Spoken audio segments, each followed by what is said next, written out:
को गोद में उठा के उसको प्यार किया।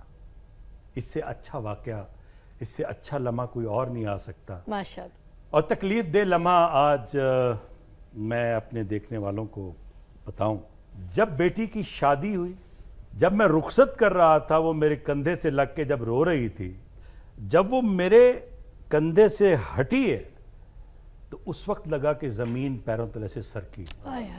फिर क्या हुआ, मेरी बेटी माँ बनने वाली थी, तो उसने कहा अब्बू आप आएंगे हॉस्पिटल में, मेरे साथ जाएंगे, आपने मेरी बेटी को पहले गोद में उठाना है, उसको प्यार करना है और आपने उसको मेरे बाजू पे रखना। मैं और मेरी बीवी हम इस्लामाबाद चले गए। लेबर रूम के बाहर मैं खड़ा हुआ था तो उसने कहा मुबारक हो, नवासी हुई है। अब मुबारकबादी का सिलसिला शुरू हो गया। फिजा मेरी बेटी को लेके वो कमरे में आते हैं। उस कमरे में न ब्लड प्रेशर चेक करने वाला कोई आला है, न हार्ट बीट चेक करने वाला कोई आला है, कुछ भी नहीं था। मैंने उस डॉक्टर से कहा देखिए ये क्या हो, कहने लगे कि प्लीज़ आप बाहर जाएं, आपका काम नहीं है। बाहर चला गया। थोड़ी देर बाद मुझे बीवी ने कहा कि मेरी बेटी की हालत बिगड़ गई है, आप आओ। अब मैं गया हूँ, वो अपनी मौत का वाक़या बता रही है। वो बता रही है कि मेरी टांगों से जान निकल चुकी है, अब मेरे हाथ और बाजू ख़त्म हो रहे हैं, मेरी आंखें ख़त्म हो रही हैं, मुझे दिखाई देना बंद हो रहा है, मैं मर रही हूँ, मैं ख़त्म हो रही हूँ, मुझे कोई बचा सकता है? अब बताएं एक बाप क्या कर सकता है? मैं आवाज़ देता रहा फातिमा फातिमा। तो एमरजेंसी में ले गया। एमरजेंसी बहुत दूर थी। एमरजेंसी पे पहुँचे लेकिन मेरी समझ में आता है कि देर हो चुकी थी। मैंने कहा मुझे देखने दो, बेटी को एक नज़र देखने दो। कहने लगे नहीं बस अभी सब ठीक हो जाए।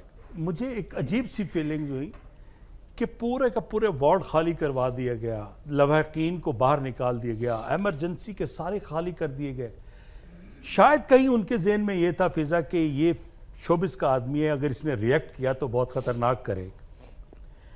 मैं बस इसी सोच में बैठा हुआ था। मेरा बड़ा भाई, क्योंकि मेरी बेटी मेरे बड़े भाई के यहाँ ब्याही हुई है, भतीजे के साथ शादी की, तो हम बड़ा भाई और मैं हम दोनों बैठे हुए हैं और वो कह रहे हैं कि जी आप अंदर आएँ, आपको बताते हैं। बैठे हैं 5-7 डॉक्टर बैठे, मैं बैठा हूँ। वो कह रहे हैं कि हमने बहुत कोशिश की है लेकिन आपकी बेटी को नहीं बचा सके, हार्ट फेल हो गया। अब मुझे समझ नहीं आ रही कि मैं अब उस बेटी को कैसे देखूंगा, मैं उसकी माँ को कैसे बताऊं, मैं सबको कैसे बताऊं, किस किस को मैं फ़ोन करूं, जहाँ जहाँ मिठाई तकसीम हो रही। बस इसी मामलात में रह गए। अब लोग देख रहे थे कि एक एक्टर को आज हमने पहली बार देखा है इस तरह से कि वो अपनी बेटी के लिए रोता फिर रहा। तो वो एक कैप्टन थी खातून, मेरे पीछे आई, कहती है नर्सरी में आप अपनी नवासी को तो ले जाओ, वो नर्सरी में पड़ी। बस मैं नवासी को लेके चल रहा था। खबरें चल रही थी पूरे नेटवर्क पे, हर जगह मेरे नाम से खबर भी चली, तो यही कि मैं उनकी बेटी इंतकाल कर। रावलपिंडी से मुल्तान तक 13 घंटे का सफर हमने कैसे किया? मैं गाड़ी चला रहा हूं और पीछे मैयत है, एम्बुलेंस है। मैंने कैसे,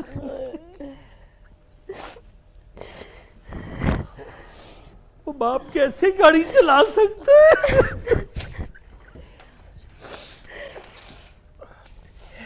मैं ये देखने वालों को बताना चाहता हूँ, सबको औलाद प्यारी होती है। खुदारा जहाँ भी किसी भी हॉस्पिटल में जाए ज़रूर देखें, यहाँ इलाज ठीक हो सकता है, फिर अपनी औलाद को लेके जाए, वरना ना लेके जाए। अब रुखसत करना है, मुझे एक प्यार करना है। मैंने उसके माथे पे प्यार किया, बस मैं वो नहीं भूल सकता। मेरी ज़िंदगी